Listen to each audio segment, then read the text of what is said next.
అనుకోకుండా చేసేదాన్నే పొరపాటు అంటారు. మళ్ళీ దాన్ని జరగకుండా చూసుకునేదాన్నే జాగ్రత్త అంటారు. ఈ రెండు ఒకేసారి చేస్తున్నారు రామ్ చరణ్. ఒక్కసారి జరిగిన నష్టం చాలు, మరోసారి అది రిపీట్ కాకుండా కేర్ తీసుకుంటున్నారు ఈయన.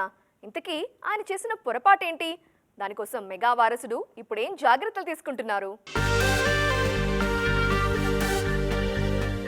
రామ్ చరణ్ ప్రస్తుతం 2 పడవల ప్రయాణం చేస్తున్నారు. ఓవైపు గేమ్ చేంజర్ కు తుది మెరుగులు దిద్దుతున్నారు శంకర్.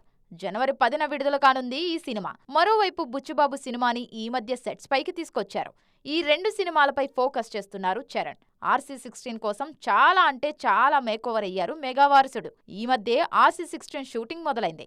గేమ్ చేంజర్ పనులు పూర్తయ్యాక పూర్తిగా బుచ్చిబాబు సినిమాపైనే ఫోకస్ చేయనున్నారు చరణ్. RRR తర్వాత అనుకోకుండా 2 ఏళ్లకు పైనే టైం తీసుకున్నారు మెగా హీరో. ఇండియన్ 2 సడన్ గా సీన్ లోకి రావడంతో ఆలస్యమైంది గేమ్ చేంజర్. అందుకే RC16ను రికార్డ్ టైంలో పూర్తి చేయాలని చూస్తున్నారు మేకర్స్.